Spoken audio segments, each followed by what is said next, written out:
मोखिलाज्ञानमतध्वान्तदिवाकरः जयत्यमितसज्ञानसुखशक्तिपयोनिधिः अभ्रमं भङ्गरहितम् अजडं विमलं सदा आनन्दतीर्थमतुलं विजेतापत्रयापहम् पूज्याय राघवेन्द्राय सत्यधर्मरदाय च भजतां कल्पवृक्षाय नमतां कामधेनवे मूकोऽपि यत्प्रसादेन मुकुन्दशयनायते राजराजायते रिक्तो राघवेन्द्रं तमाश्रये. ಪರಮ ಪೂಜ್ಯ ಶ್ರೀಪಾದಂಗಳವರ ಚರಣಾರವಿಂದಗಳಲ್ಲಿ ಅನಂತ ಭಕ್ತಿಪೂರ್ವಕ ಪ್ರಣಾಮಗಳನ್ನು ಅರ್ಪಿಸಿ ಇಲ್ಲಿ ನೆರೆದಂತಹ ಎಲ್ಲ ವಿದ್ವಾಂಸರನ್ನು ಕೂಡ ನಮಸ್ಕರಿಸಿ ಬಂದಂತಹ ಎಲ್ಲ ಧಾರ್ಮಿಕ ಬಂಧುಗಳಿಗೂ ಕೂಡ ಸ್ವಾಗತಗಳನ್ನು ಕೋರ್ತಾ, ದಯವಿಟ್ಟು ಇಲ್ಲಿ ಹುಡುಗರು ಯಾರು ಮಾತಾಡಬಾರ್ದು. ಹುಡುಗರು ಕೂತ್ಕೊಳ್ಳಿ, ಸರಿಯಾಗಿ ಕೂತ್ಕೊಳ್ಳಿ, ಮಾತಾಡಬೇಡಿ. ಯಾರು ಮಾತಾಡ್ತೀರೋ ಅವ್ರು ಇಲ್ಲಿ ಬಂದು ಮಾತಾಡ್ಬೇಕಾಗುತ್ತೆ. ಮಾತಾಡ್ತೀರಾ? ಅಲ್ಲಿ ಮಾತಾಡೋದು ಬದಲು ಇಲ್ಲಿ ಮಾತಾಡ್ಬೇಕು. ಮೈಕ್ ಹಿಡ್ಕೊಂಡು ಮಾತಾಡ್ತೀಯಾ? ಸುಮ್ಮನೆ ಕೂಡ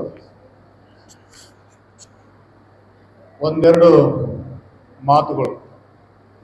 ಸುಮಾರು 21ನೇ ತಾರೀಕಿನಿಂದ ಆರಂಭಿಸಿ ಇವತ್ತಿನವರೆಗೆ ಸುಮಾರು 9 ದಿನಗಳ ಕಾಲ ಒಂದು ಧಾರ್ಮಿಕ ಶಿಕ್ಷಣ ಶಿಬಿರ ಗುರುರಾಜರ ಸನ್ನಿಧಿಯಲ್ಲಿ ಬಹಳ ವೈಭವದಿಂದ, ಬಹಳ ಅಚ್ಚುಕಟ್ಟಾಗಿ, ಬಹಳ ಸಮರ್ಪಕವಾಗಿ ನಡೆದಿದೆ.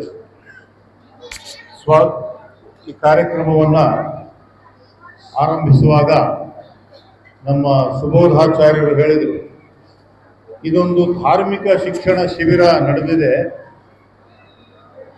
ಧರ್ಮ ಯಾಕೆ ಬೇಕು ಅಂತ ಅನ್ನೋದ್ರ ಬಗ್ಗೆ ಒಂದೆರಡು ವಾಕ್ಯಗಳನ್ನು ಅವರು ಆಡಿದರು. ನಾವು ತಪ್ಪು ತಿಳ್ಕೊಂಡಿದ್ದೀವಿ ಧರ್ಮದ ಬಗ್ಗೆ. ಧರ್ಮ ಯಾಕೆ ಬೇಕು ಅಂದರೆ ಏನೋ ಸ್ವಲ್ಪ ಪುಣ್ಯ ಬರ್ತದೆ, ಅದನ್ನು ಆಚರಿಸದೆ ಹೋದರೆ ಮಹಾ ಅನಿಷ್ಟ ಆಗುತ್ತೆ ಮನೆಗೆ.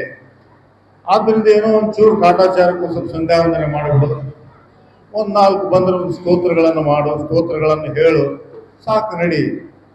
ಯಾಕೆ ಇದನ್ನೆಲ್ಲ ಮಾಡಬೇಕು ಅಂದರೆ ಮಾಡದಿದ್ರೆ ಅನರ್ಥ ಆಗ್ತದೇನೋ, ಮಾಡಿದರೂ ಸ್ವಲ್ಪ ಪುಣ್ಯ ಬರ್ತದೆ, ಅದಕ್ಕೆ ಧರ್ಮಾಚರಣೆ ಮಾಡಬೇಕು. ಆದರೆ ವಸ್ತುತಃ ನಾವು ಹೀಗೆ ಅಂದ್ಕೊಂಡ್ರೆ ಧರ್ಮದ ಮಹತ್ವವನ್ನು ನಾವೇ ತಗ್ಗಿಸಿದ ಹಾಗಾಗುತ್ತೆ. ನಡಿ ಅಲ್ಲಡಿ ನಡಿ ಅಲ್ಲಡಿ ನಡಿ ನಡಿ ನಡಿ ನಡಿ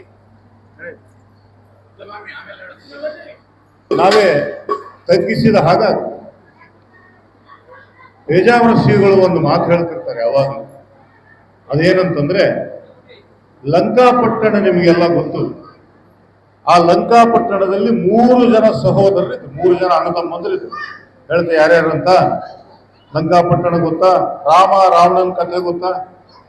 ರಾವಣನ ಕಥೆ ಗೊತ್ತಾ? ರಾವಣ ಎಲ್ಲಿದ್ದ? ಲಂಕೆಯಲ್ಲಿದ್ದ. ಆತನಿಗೆ 2 ಅಣ್ಣ ತಮ್ಮಂದಿರಿದ್ರು. ಯಾರ್ಯಾರವರು? ರಾವಣ ಆದಮೇಲೆ ಕುಂಭಕರ್ಣ, ಮತ್ತೆ ವಿಭೀಷಣ. ಲಂಕಾಪಟ್ಟಣದಲ್ಲಿ ರಾವಣ, ಕುಂಭಕರ್ಣ, ವಿಭೀಷಣ ಎನ್ನುವಂತಹ 3 ಜನ ಅಣ್ಣ ತಮ್ಮಂದಿರು. ಶ್ರೀರಾಮಚಂದ್ರ ಹೋದ, ಅದನ್ನ ಯಾರು ಸ್ವಲ್ಪ ಕರ್ಕೊಡ್ರಪ್ಪ ದಯವಿಟ್ಟು. ಯಾರು ಒದರ್ತಾ ಇದ್ದಾರೆ ನೋಡ್ರಿ, ಕರ್ಕೊಡ್ರಿ. ಒಂದು ಸಭೆ ಇಲ್ಲ, ಮಾನ ಇಲ್ಲ, ಮರ್ಯಾದೆ ಇಲ್ಲ, ಏನು ಅರ್ಥ ಇದಕ್ಕೆ? ಸುಮ್ಮನೆ ನಡೀತಾ ಇರ್ತದೆ ಯಾಂತ್ರಿಕವಾಗಿ. ಯಾವನೋ ಒದರ್ತಿರ್ತಾನೆ, ಯಾವನೋ ಭಾಷಣ ಮಾಡ್ತಿರ್ತಾನೆ. ಛೇ ಛೇ ಛೇ. ಇದರಲ್ಲಿ ರಾಮಚಂದ್ರ ದೇವರು ಬಂದರು, ರಾವಣ ಮತ್ತು ಕುಂಭಕರ್ಣನನ್ನು ಸಂಹಾರ ಮಾಡಿದರು. ಇದು ರಾಮಾಯಣದ ಕಥೆ. ಜ್ಞಾನಿಗಳೇ ಹೇಳ್ತಾರೆ, ಎಲ್ಲ ಹೊರಗೆ ಹೋಗ್ಬಿಡ್ರಪ್ಪ ದಯವಿಟ್ಟು, ಹೊರಗೆ ಹೋಗ್ಬಿಡ್ರಿ. ಜ್ಞಾನಿಗಳು ಹೇಳ್ತಾರೆ, ಲಂಕಾಪಟ್ಟಣ ಬೇರೆ ದೂರ ಇಲ್ಲ, ಸಮುದ್ರದ ಆಚೆಗೆ ಲಂಕಾಪಟ್ಟಣ ಇಲ್ಲ, ನಮ್ಮ ಶರೀರವೇ ಲಂಕೆ. ಇಲ್ಲೂ 3 ಜನ ಅಣ್ಣ ತಮ್ಮಂದಿರ್ತಾರೆ. ಇಲ್ಲೂ ರಾವಣ ಇದ್ದಾನೆ, ಇಲ್ಲೂ ಕುಂಭಕರ್ಣ ಇದ್ದಾನೆ, ಇಲ್ಲೂ ವಿಭೀಷಣ ಇದ್ದಾನೆ. ಹೇಗಿದ್ದಾರೆ? ಯಾರವರು ಅಂದ್ರೆ, ರಾವಣ ಅಂದ್ರೆ ಕ್ರೌರ್ಯ, ಹಿಂಸೆ, ದಬ್ಬಾಳಿಕೆ, ಈ 3 ಗುಣಗಳಿಗೆ ಸಂಕೇತ. ದುಷ್ಟತನ. ಇದು ರಾವಣನಿಗೆ ಸಂಕೇತವಾದಂತಹ ಗುಣಗಳು. ಇವೆಲ್ಲ ಗುಣಗಳು ನಮ್ಮಲ್ಲೂ ಇವೆ.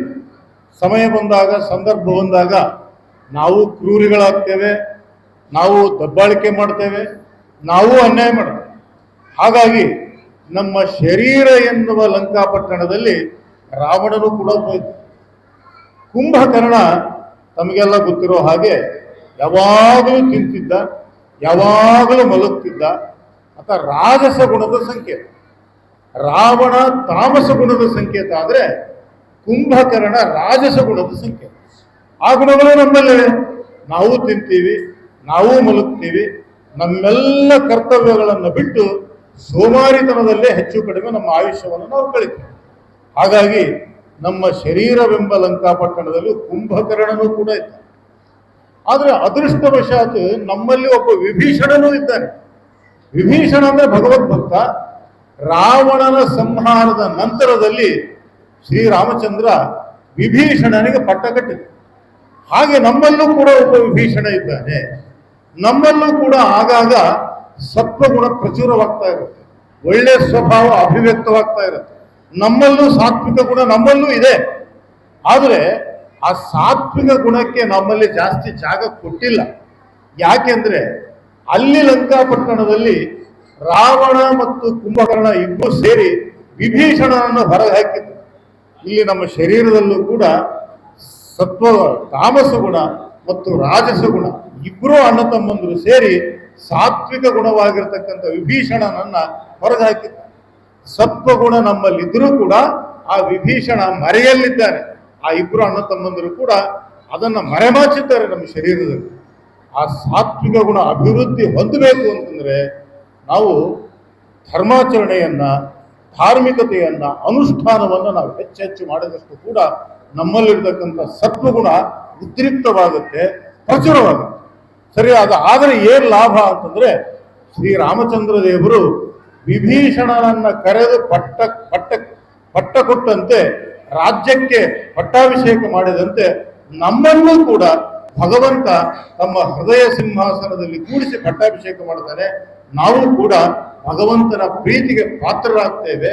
ಆದ್ರಿಂದ ಧರ್ಮ ಅನ್ನೋದು ಕೇವಲ ಪುಣ್ಯ ಪಾಪಗಳ ಪರಿಕಲ್ಪನೆ ಅಷ್ಟೇ ಅಲ್ಲ, ಅದು ವ್ಯಕ್ತಿತ್ವದ ವಿಕಾಸಕ್ಕೆ ಬುನಾದಿಯೂ ಕೂಡ ಆಗುತ್ತೆ ಅಂತ ಜ್ಞಾನಿಗಳು ವ್ಯಾಖ್ಯಾನ ಮಾಡ್ತಾರೆ. ನಾವು ರಾಮಾಯಣ ಮಹಾಭಾರತಾದಿಗಳನ್ನು ಅವಲೋಕನ ಮಾಡಿದಾಗ, ಇನ್ನು ಹೊಡೆದು ಬಿಡ್ತೀನಿ ಅಷ್ಟೇ, ಬಂದು ನಾನು ಬಾರಿಸ ಬಿಡ್ತೀನಿ. ರಾಮಾಯಣ ಮಹಾಭಾರತಾದಿಗಳನ್ನು ಅವಲೋಕನ ಮಾಡಿದಾಗ ಕೆಲವು ಮಹತ್ವಪೂರ್ಣವಾದಂತಹ ಸಂಗತಿಗಳನ್ನು ನಾವು ನೋಡ್ತೇವೆ. ಕೃಷ್ಣನ ದಶಮಸ್ಕಂದದಲ್ಲಿ ಒಂದು ಮಾತು ಬರುತ್ತೆ, ಧರ್ಮಾಚರಣೆ ಎಷ್ಟು ಅಗತ್ಯ ಅಂತ. ಕೃಷ್ಣನ ಒಂದು ದಿನಚರಿಯನ್ನು ಅನುಷ್ಠಾನ ಪದ್ಧತಿ, ಕೃಷ್ಣನ ಅನುಷ್ಠಾನ ಪದ್ಧತಿ ನೋಡಿ. ಇವೆಲ್ಲ ಧರ್ಮಾಚರಣೆಗಳೆಲ್ಲ ನಮಗೆ ಭಗವಂತ ಸಕಲ ವಿಧಿ ನಿಷೇಧಗಳಿಗೆ ಅತೀತ.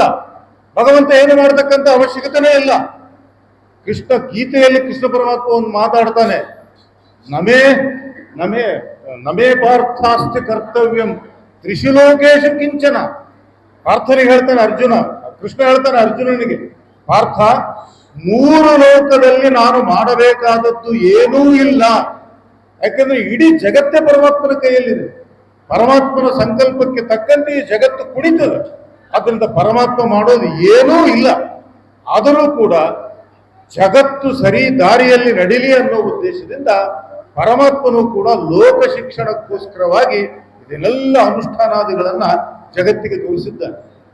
ಭಾಗವತದಲ್ಲಿ ಹೇಳ್ತಾರೆ, ಭಗವಂತನು ಕೂಡ ಬ್ರಾಹ್ಮ ಮುಹೂರ್ತದಲ್ಲಿ ಹೇಳ್ತಾ ಇದ್ದಂತೆ ಎದ್ದು ಆ ತಣ್ಣೀರಿನಲ್ಲಿ, ಯಮುನಾ ನದಿಯ ತಣ್ಣನೆ ನೀರಿನಲ್ಲಿ ಮುಳುಗಾಕಿ ಧ್ಯಾನವನ್ನು ಮಾಡ್ತಾ ಇದ್ದಂತ ನೋಡ್ರಿ.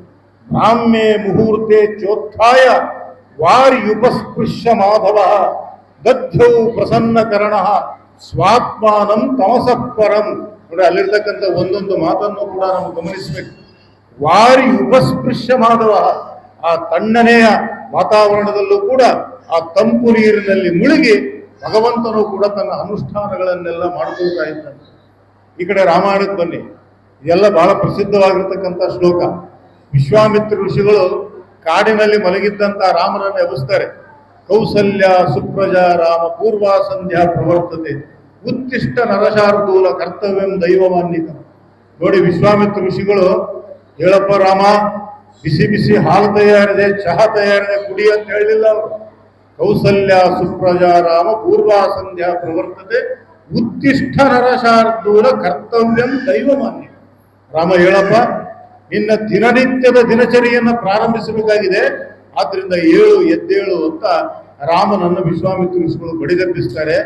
ಆದ್ರಿಂದ ಸಾಕ್ಷಾತ್ ಭಗವಂತನೂ ಕೂಡ ತನ್ನ ಕರ್ತವ್ಯ ಕರ್ಮಗಳನ್ನು ಆಚರಿಸಿಕೊಂಡು ಅನುಷ್ಠಾನ ಪದ್ಧತಿಯನ್ನು ಜಗತ್ತಿಗೆ ತೋರಿಸಿ ಒಳ್ಳೆ ಆದರ್ಶವನ್ನು ತೋರಿಸಿದ್ದಾನೆ. ಆದ್ದರಿಂದ ನಾವು ಕೂಡ ಧರ್ಮದ ದಾರಿಯನ್ನು ಬಿಡಬಾರದು.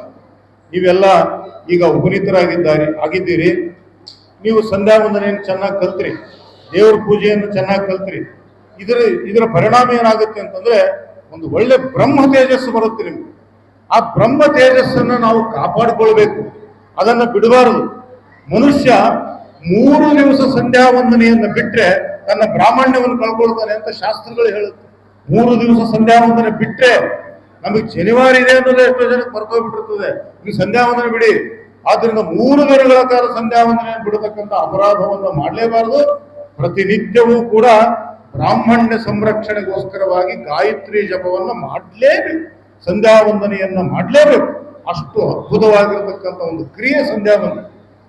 ನಿಮಗೆ ಒಂದು ಕತೆ ಹೇಳ್ತೀನಿ. ಯಾಕೆ ಬ್ರಾಹ್ಮಣ್ಯವನ್ನು ಸಂರಕ್ಷಣೆ ಮಾಡ್ಕೋಬೇಕು ಅಂತಂದ್ರೆ, ಈ ತ್ರೇತಾಯುಗ ಅಂತ ಗೊತ್ತಿಲ್ಲ, ರಾಮಾಯಣದ ಕತೆ ತ್ರೇತಾಯುಗದಲ್ಲಿ. ಅಲ್ಲಿ ವಿಶ್ವಾಮಿತ್ರ ಮತ್ತು ವಸಿಷ್ಠ ಋಷಿಗಳಿಗೆ ಒಂದು ಯುದ್ಧ ನಡೆಯಿತು. ವಿಶ್ವಾಮಿತ್ರ ಋಷಿಗಳು ಗೊತ್ತಾ, ನೀವು ಗಾಯತ್ರಿ ಮಂತ್ರ ಹೇಳ್ತಿರಲ್ಲ, ಅದನ್ನ ವಿಶ್ವಾಮಿತ್ರ ಋಷಿಗಳು ಜಗತ್ತಿಗೆ ಕೊಟ್ಟಿದ್ದಾರೆ. ಓಂ ಭೂರ್ಭುವಸ್ವಃ ಹೇಳ್ತಿರಲ್ಲ, ಆ ಗಾಯತ್ರಿ ಮಂತ್ರವನ್ನ ವಿಶ್ವಾಮಿತ್ರರು ಜಗತ್ತಿಗೆ ಕೊಟ್ಟಿದ್ದಾರೆ. ವ್ಯಾಹೃತಿಯನ್ನು ಬಿಟ್ಟು ಗಾಯತ್ರಿಯನ್ನ. ಆ ವಿಶ್ವಾಮಿತ್ರ ಋಷಿಗಳ ಒಂದು ಋಣ ನಮ್ಮ ಮೇಲೆ ಬಹಳ ದೊಡ್ಡದಿದೆ. ಅವರು ಬ್ರಹ್ಮರ್ಷಿಗಳು ಅಂತ ಅವರಿಗೆ ಹೆಸರು. ಅವರು ಬ್ರಹ್ಮರ್ಷಿಗಳಾಗೋದಕ್ಕಿಂತ ಮುಂಚೆ ಕ್ಷತ್ರಿಯರಾಗಿದ್ದರು. ವಸಿಷ್ಠರು ಬ್ರಹ್ಮರ್ಷಿಗಳು, ದೊಡ್ಡ ಋಷಿಗಳು. ಅವರು ರಾಮನ ಕುಲಕ್ಕೆ, ಅವರು ಸೂರ್ಯವಂಶಕ್ಕೆ ಕುಲಗುರುಗಳಾಗಿದ್ದರು ವಸಿಷ್ಠ ಋಷಿಗಳು. ಒಂದು ಸಾರಿ ವಿಶ್ವಾಮಿತ್ರ ಋಷಿಗಳಿಗೂ ಮತ್ತು ವಸಿಷ್ಠ ಋಷಿಗಳಿಗೂ ಯುದ್ಧ ನಡೆಯಿತು. ಅವಾಗಿನ್ನೂ ವಿಶ್ವಾಮಿತ್ರ ಋಷಿಗಳು ಆಗಿರಲಿಲ್ಲ. ವಿಶ್ವಾಮಿತ್ರರಿಗೂ ಮತ್ತು ವಸಿಷ್ಠರಿಗೆ ಯುದ್ಧ ನಡೆಯಿತು. ಅದು ಒಂದು ನಂದಿನಿ ಎನ್ನುವ ಹಸುವಿಗೋಸ್ಕರವಾಗಿ, ಕಾಮಧೇನುವಿನ ಮಗಳಿಗೋಸ್ಕರವಾಗಿ ಯುದ್ಧ ನಡೆಯುತ್ತೆ. ಯುದ್ಧ ನಡೆಯಬೇಕಾದ್ರೆ ಅದು ವಸ್ತುತಃ ವಸಿಷ್ಠರ ಹಸು. ಅದು ವಿಶ್ವಾಮಿತ್ರರು ಅದನ್ನ ಬಲಾತ್ಕಾರವಾಗಿ ತಗೊಂಡು ಹೋಗ್ಲಿಕ್ಕೆ ನೋಡ್ತಾರೆ. ಆವಾಗ ಒಂದು ಘನಘೋರವಾಗಿರತಕ್ಕಂಥ ಯುದ್ಧ ನಡೆಯುತ್ತೆ. ವಿಶ್ವಾಮಿತ್ರರು ತನ್ನೆಲ್ಲ ಸೈನ್ಯವನ್ನು ಬಿಡ್ತಾರೆ ವಸಿಷ್ಠರ ಜೊತೆಗೆ ಯುದ್ಧ ಆಡ್ಲಿಕ್ಕೆ. ನಾನಾ ರೀತಿಯ ಅಸ್ತ್ರಗಳನ್ನು ತಾವೇ ವಸಿಷ್ಠರ ಮೇಲೆ ಬಿಡ್ತಾರೆ. ಆದ್ರೆ ವಸಿಷ್ಠ ಋಷಿಗಳು ಒಬ್ಬ ಬಡ ಬ್ರಾಹ್ಮಣ, ಅವರ ಹತ್ರ ಏನಿದೆ? ಅವರ ಹತ್ರ ಒಂದು ಬ್ರಹ್ಮದಂಡ ಇದೆ. ಆದ್ರಿಂದ ವಿಶ್ವಾಮಿತ್ರ ಋಷಿಗಳು ಬಿಟ್ಟಂತಹ ದೊಡ್ಡ ದೊಡ್ಡ ಅಸ್ತ್ರಗಳನ್ನು ಕೂಡ ವಸಿಷ್ಠ ಋಷಿಗಳು ತಮ್ಮ ಬ್ರಹ್ಮದಂಡದಿಂದ ಭಸ್ಮ ಮಾಡಿಬಿಟ್ಟು, ಅವರು ಬಿಟ್ಟಿರ್ತಕ್ಕಂಥ ಎಲ್ಲ ಅಸ್ತ್ರಗಳನ್ನ ಬ್ರಹ್ಮದಂಡ ನುಂಗಿ ಬಿಡಿತು. ಆವಾಗ ವಸಿಷ್ಠರು ಒಂದು ಮಾತು ಹೇಳ್ತಾರೆ, ಅದನ್ನೆಲ್ಲ ನೆನ್ಪಿಡ್ಬೇಕು. ದಿಗ್ಬಲಂ ಕ್ಷತ್ರಿಯ ಬಲಂ ಬ್ರಹ್ಮ ತೇಜೋ ಬಲಂ ಬಲಂ. ನಾವೆಲ್ಲ ಪೌರುಷ, ಕ್ಷತ್ರಿಯ ಬಲ, ಬೇಕಾದಷ್ಟು ಶಕ್ತಿವಂತ, ಹಾಗೆ ಹೀಗೆ ಅನ್ಕೋತಿರ್ತೀವಿ. ಆದ್ರೆ ಬ್ರಹ್ಮ ತೇಜಸ್ಸಿನ ಮುಂದೆ ಅದು ಯಾವುದೂ ಇಲ್ಲ ಅಂತ ವಸಿಷ್ಠ ಋಷಿಗಳು ಹೇಳ್ತಾರೆ. ದಿಗ್ಬಲಂ ಕ್ಷತ್ರಿಯ ಬಲಂ. ಕ್ಷತ್ರಿಯ ಬಲಕ್ಕೆ ಧಿಕ್ಕಾರ ಇರಲಿ ಅಂತ. ಯಾಕೆಂದ್ರೆ ಇಷ್ಟೆಲ್ಲ ಸೈನಿಕರಿದ್ರು ಕೂಡ, ಇಷ್ಟೆಲ್ಲ ಆಯುಧಗಳಿದ್ರು ಕೂಡ ನನ್ನ ಆಯುಧಗಳು ಭಸ್ಮ ಆಗೋದು, ನಾನು ಸೋತು ಹೋಗಿಬಿಟ್ಟೆ. ಗೆದ್ದಿದ್ದಾರೋ ವಸಿಷ್ಠ ಋಷಿಗಳು. ಅವ್ರ ಕೈಯಲ್ಲಿ ಏನಿದೆ? ಒಂದು ಬ್ರಹ್ಮದಂಡ, ಸಣ್ಣ ಕಟ್ಟಿಗೆ ಕೋಲಿದೆ. ಆ ಬ್ರಹ್ಮದಂಡವೇ ಎಲ್ಲವನ್ನೂ ಸೋಲಿಸ್ಬಿಡ್ತು ಅಂತ ಒಂದು ಉದ್ಗಾರವನ್ನು ತೆಗೆದಾರೆ ವಿಶ್ವಾಮಿತ್ರ ಋಷಿಗಳು. ಆದ್ರಿಂದ ನೋಡ್ರಿ, ಆ ಬ್ರಹ್ಮಣ್ಯಕ್ಕೆ, ಆ ಬ್ರಹ್ಮ ತೇಜಸ್ಸಿಗೆ ಎಷ್ಟೊಂದು ಪವರ್ ಇದೆ. ಅದರಿಂದ ಈಗ ಅನಾಯಾಸವಾಗಿ ನಿಮ್ಮ ತಂದೆ ತಾಯರೆಲ್ಲರೂ ಕೂಡ ನಿಮ್ಮನ್ನ ಉಪನೀತರನ್ನಾಗಿ ಮಾಡಿದ್ದಾರೆ. ಈ ಧಾರ್ಮಿಕ ಶಿಕ್ಷಣಕ್ಕೆ ಸೇರಿಸಿದ್ದಾರೆ. ಸಂಧ್ಯಾ ವಂದನಾದಿಗಳನ್ನ, ಅನೇಕ ಮಂತ್ರಗಳನ್ನ, ದೇವ ಪೂಜಾ ಪದ್ಧತಿಯನ್ನ ಎಲ್ಲವನ್ನೂ ಕಲ್ಕೊಂಡಿದ್ದೀರಿ. ಎಲ್ಲವೂ ಸಾಧ್ಯ ಆಗಿದೆ. ಆದ್ರೆ ಒಂದು ದಿವಸವೂ ಕೂಡ ನೀವು ಸಂಧ್ಯಾ ವಂದನೆಯನ್ನ, ದೇವ್ರ ಪೂಜೆಯನ್ನ, ಸ್ತೋತ್ರ ಪಠಣವನ್ನ, ಸ್ತೋತ್ರ ಪಾರಾಯಣವನ್ನು ತಪ್ಪಿಸಲೇ ಕೂಡದು. ಯಾಕೆಂದ್ರೆ ನೀವು ಬ್ರಾಹ್ಮಣರಾಗಿ ಉಳಿಬೇಕು ಅಂತಂದ್ರೆ ಇಷ್ಟೆಲ್ಲವನ್ನು ಕೂಡ ಪರಿಪಾಲಿಸಲೇಬೇಕು. ರಾಯರ ಸನ್ನಿಧಿಯಲ್ಲಿ ನಿಮಗೆ ಧಾರ್ಮಿಕ ಶಿಕ್ಷಣ ನಡೆದಿದೆ. ರಾಯರೇ ಒಂದು ಮಾಡೆಲ್ ಆಗಿದ್ರು ವಿದ್ಯಾರ್ಥಿಗಳಿಗೆ. ರಾಯರ ಜೀವನ ಚರಿತ್ರೆಯಲ್ಲಿ ರಾಯರು ಸಣ್ಣ ಕೂಸಾಗಿದ್ರಂತೆ. ಕವಿ ಎಷ್ಟು ಚೆನ್ನಾಗಿ ವರ್ಣನೆ ಮಾಡ್ತಾರೆ ಅಂತಂದ್ರೆ, ಧರ್ಮಕ್ಕೆ 4 ಪಾದಗಳು ಅಂತ ಶಾಸ್ತ್ರದಲ್ಲಿ ಪ್ರಸಿದ್ಧ, 4 ಕಾಲುಗಳು ಧರ್ಮಕ್ಕೆ ಅಂತ. ಅದು ಧರ್ಮ ಕಾಮಧೇನುವಿನ ಆಕಾರವನ್ನು ತಾಳ್ತಂತೆ, ಅದಕ್ಕೆ 4 ಪಾದಗಳಾದವು. ರಾಘವೇಂದ್ರ ಸ್ವಾಮಿಗಳು ಚಿಕ್ಕವರಾಗಿದ್ದಾಗ ಚಿಕ್ಕ ಮಕ್ಕಳು ಮೊಣಕಾಲಿನಿಂದ ನಡೀತವೆ, ಕೈಗಳನ್ನು ನೆಲಕ್ಕೂರಿರ್ತವೆ. ದೂರದಿಂದ ನೋಡಿದಾಗ 4 ಕಾಲುಗಳಿಂದ ನಡೀತವೆ ಅಂತ ಅನಿಸುತ್ತೆ ಚಿಕ್ಕ ಚಿಕ್ಕ ಮಕ್ಕಳನ್ನು ನೋಡಿದಾಗ. ಕವಿಗಳು ಹೇಳ್ತಾರೆ, ರಾಘವೇಂದ್ರ ಸ್ವಾಮಿಗಳು ಚಿಕ್ಕ ಮಗು ಇದ್ದಾಗ ಸಾಕ್ಷಾತ್ ಧರ್ಮವೇ ತನ್ನ 4 ಕಾಲುಗಳನ್ನ ಇಟ್ಟು ಭೂಮಿಯ ಮೇಲೆ ನಡೀತಾ ಇದೆ ಅನಿಸ್ತಾ ಇತ್ತಂತೆ. ಚತುರಂಗ್ರಿ ವೃಷಾಕೃತೆ ಕದಾಚಿತ್ ಸುರಭೇರಾಕೃತಿ ರೇಖರಾತ್ಮಕಾರಿ. ಸಾಕ್ಷಾತ್ ಕಾಮಧೇನುವಿನಂತೆ ರಾಯರು ಧರ್ಮವೇ ಒಂದು ಸ್ವರೂಪವನ್ನು ತಳೆದು ಬಂದಂತೆ ರಾಯರು ಕಾಣ್ತಾ ಇದ್ದರಂತೆ. ಹಾಗಾಗಿ ರಾಯರೇ ಪರಮ ಧಾರ್ಮಿಕ ಮೂರ್ತಿಯಾಗಿದ್ದು. ಧರ್ಮ ಅಂದ್ರೆ ಹೇಗಿರಬೇಕು ಅಂದ್ರೆ ರಾಯರನ್ನು ತೋರಿಸಬೇಕಾಗಿತ್ತು. ಹಾಗೆ ರಾಯರು ಧರ್ಮಶೀಲರಾಗಿ ಇವತ್ತು ರಾಯರನ್ನು ನಾವು ಸ್ಮರಿಸಿಕೊಳ್ಳೋದು ಹಾಗೆ ಅಲ್ವಾ? ಪೂಜ್ಯಾಯ ರಾಘವೇಂದ್ರಾಯ ಸತ್ಯ ಧರ್ಮರತಾಯ. ಆದ್ರಿಂದ ರಾಯರ ವ್ಯಕ್ತಿತ್ವದ ಪ್ರಮುಖ ಅಂಶಗಳು ಯಾವುದು? ಸತ್ಯವಾದಿತ್ವ. ಸತ್ಯವಾದಿತ್ವ ಅಂದ್ರೆ ಶಾಸ್ತ್ರ ನಿಷ್ಠೆ ಮತ್ತು ಧರ್ಮಾಚರಣೆ. ಹೀಗಾಗಿ ನಾವೆಲ್ಲರೂ ಕೂಡ ರಾಯರ ಮಾರ್ಗದರ್ಶನದಲ್ಲಿ ನಡಿಬೇಕು, ರಾಯರ ಅನುಗ್ರಹಕ್ಕೆ ಪಾತ್ರರಾಗಬೇಕು ಅಂತಂದ್ರೆ ನಾವೆಲ್ಲ ಪಡ್ಕೊಂಡಿರ್ತಕ್ಕಂಥ ಶಿಕ್ಷಣವನ್ನ ಸಾರ್ಥಕಗೊಳಿಸಿಕೊಂಡು ಪ್ರತಿನಿತ್ಯವೂ ಕೂಡ 2 ಹೊತ್ತು ಸಂಧ್ಯಾ ವಂದನೆಯನ್ನು ಬಿಡದೆ ಸಂಕ್ಷಿಪ್ತವಾಗಿ ಪೂಜಾದಿಗಳನ್ನು ನಿರ್ವಹಿಸಿಕೊಂಡು ಸ್ತೋತ್ರ ಪಠಣ ಪಾರಾಯಣ ಇತ್ಯಾದಿಗಳನ್ನೆಲ್ಲ ಮಾಡಿಕೊಂಡು ಧರ್ಮಿಷ್ಠರಾಗಿ ಬದುಕಬೇಕು ಅಂತನ್ನುವಂಥ ಮಾತನ್ನ ಈ ಸಂದರ್ಭದಲ್ಲಿ ಹೇಳಬಹುದು. 10 ದಿನಗಳ ಕಾಲ ನನಗೆ ಬಹಳಷ್ಟು ಕಡೆಯಿಂದ ಬಹಳ ಜನ ಪ್ರಶಂಸೆ ಮಾಡಿದ್ದಾರೆ. ತುಂಬಾ ಚೆನ್ನಾಗಿ ಹೇಳ್ಕೊಟ್ಟಿದ್ದಾರೆ ಇಲ್ಲಿ ಅಧ್ಯಾಪಕರು ಅಂತ. ಇಲ್ಲಿ ನಿಮಗೆ ಶಿಬಿರವನ್ನ ನಡೆಸಿರ್ತಕ್ಕಂಥ ಎಲ್ಲ ಅಧ್ಯಾಪಕರು ಕೂಡ ಅವರು ಬರೀ ಕೇವಲ ಸ್ತೋತ್ರ ದೇವರ ಪೂಜಾ ಅಷ್ಟೇ ಅವರ ಸಾಮರ್ಥ್ಯ ಸೀಮಿತ ಆಗಿಲ್ಲ.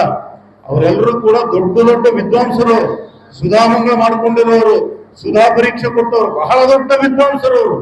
ಹೇಳಲಿಕ್ಕೆ ನನಗೆ ಶಬ್ದಗಳಿಲ್ಲ. ದೊಡ್ಡ ದೊಡ್ಡ ದೊಡ್ಡ ವಿದ್ವಾಂಸರು ಕೂಡ ಸಣ್ಣ ಸಣ್ಣ ಮಕ್ಕಳ ಅಂತಸ್ತಿಗೆ ತಕ್ಕಂತೆ ಅವರ ಲೆವೆಲ್ಗೆ ಕೆಳಗಿಳಿದು ತುಂಬಾ ತಾಳ್ಮೆಯಿಂದ ತುಂಬಾ ಶ್ರದ್ಧೆಯಿಂದ ಸ್ತೋತ್ರಗಳನ್ನ ಸಂಧ್ಯಾ ವಂದನೆಯನ್ನ ದೇವ್ರ ಪೂಜೆಯನ್ನು ಹೇಳಿಕೊಟ್ಟಿದ್ದಾರೆ. ಬಹಳ ಪರಿಶ್ರಮ ಪಟ್ಟಿದ್ದಾರೆ ನಮ್ಮ ಅಧ್ಯಾಪಕರೆಲ್ಲರೂ ಕೂಡ. ಆಮೇಲೆ ವ್ಯವಸ್ಥೆಯು ಕೂಡ ತುಂಬಾ ಅದ್ಭುತ, ಬಹಳ ಸೊಗಸಾಗಿರ್ತಕ್ಕಂಥ ಭೋಜನ ಫಲಹಾರ ಊಟ ಇತ್ಯಾದಿಗಳ ವ್ಯವಸ್ಥೆ ಇತ್ತು ಅಂತ ನನಗೆಲ್ಲ ಹೇಳಿದ್ರು. ಅದೊಂದು ತುಂಬಾ ನಮ್ಮ ವ್ಯವಸ್ಥಾಪಕರು ಕೂಡ ಬಹಳ ಅದ್ಭುತವಾದಂತಹ ವ್ಯವಸ್ಥೆಯನ್ನು ಮಾಡಿದ್ದಾರೆ. ಎಲ್ಲರೂ ಕೂಡ ಪರೋಕ್ಷವಾಗಿ ಎಷ್ಟೋ ಜನ ಸ್ಪಾನ್ಸರ್ಗಳು ಇದಕ್ಕೆ ಶಿಬಿರದ ಖರ್ಚಿಗೆ ಎಷ್ಟೋ ಜನ ಹೃದಯವಂತರು ತಮ್ಮ ಸಹೃದಯತೆಯಿಂದ ತುಂಬಾ ಧನ ವಿನಿಯೋಗವನ್ನು ಮಾಡಿದ್ದಾರೆ. ಒಂದು ಸತ್ಕಾರ್ಯಕ್ಕೋಸ್ಕರವಾಗಿ ಧನ ವಿನಿಯೋಗ ನಡೆದಿದೆ. ಅವ್ರಿಗೂ ಕೂಡ ಗುರುರಾಜರ ಅನುಗ್ರಹ ದೊರೆಯುತ್ತೆ. ಅಂತೂ ಎಷ್ಟೋ ಜನರ ಶ್ರಮದಿಂದ, ಪರೋಕ್ಷ ಶ್ರಮ ಪ್ರತ್ಯಕ್ಷ ಶ್ರಮದಿಂದ ಈ ಶಿಬಿರ ಅಂತಕ್ಕಂಥದ್ದು ಬಹಳ ಅದ್ಭುತವಾಗಿ ನಡೆದಿದೆ. ನಮ್ಮ ಮಕ್ಕಳು ಕೂಡ ಅಷ್ಟೇ, ಎಲ್ಲೆಲ್ಲೋ ರಜೆಗೆ ಬಂದಿರೋರು ಪಾಪ ಅವರೆಲ್ಲ ಯಾವುದೋ ಊರಿನಿಂದ ತುಂಬಾ ಶ್ರದ್ಧೆಯಿಂದ ತುಂಬಾ ತಾಳ್ಮೆಯಿಂದ ಪೋಷಕರು ಅವ್ರನ್ನೆಲ್ಲ ಕಳಿಸಿ ಒಂದು ಒಳ್ಳೆಯ ಧಾರ್ಮಿಕ ಶಿಕ್ಷಣ ಶಿಬಿರವನ್ನ ನಡೆಯುವಂತೆ ಮಾಡಿದ್ದಾರೆ ಅಂತ ಹೇಳ್ತಾ ಎಲ್ಲರಿಗೂ ಅಭಿನಂದನೆಗಳನ್ನು ಸಲ್ಲಿಸ್ತಾ ಒಂದು ಅತ್ಯುತ್ತಮವಾಗಿರತಕ್ಕಂತಹ ಧಾರ್ಮಿಕ ಶಿಕ್ಷಣ ಶಿಬಿರವನ್ನ ನಡೆಸಿಕೊಟ್ಟಿರ್ತಕ್ಕಂತಹ ಶ್ರೀಮಠಕ್ಕೂ ಅದರ ಹಿಂದಿನ ಗುರುವಾರಿಯಾಗಿರ್ತಕ್ಕಂತಹ ಪರಮಭೂತ ಶ್ರೀಪಾದಂಗಳವರ ಅಡಿದಾವರಗಳಲ್ಲಿ ಅನಂತ ಭಕ್ತಿಪೂರ್ವಕ ನಮಸ್ಕಾರಗಳನ್ನು ಅರ್ಪಿಸಿ ನನ್ನ ಒಂದೆರಡು ಮಾತುಗಳನ್ನು ಮುಗಿಸ್ತಾ ಇದ್ದೇನೆ. ಶ್ರೀಕೃಷ್ಣ.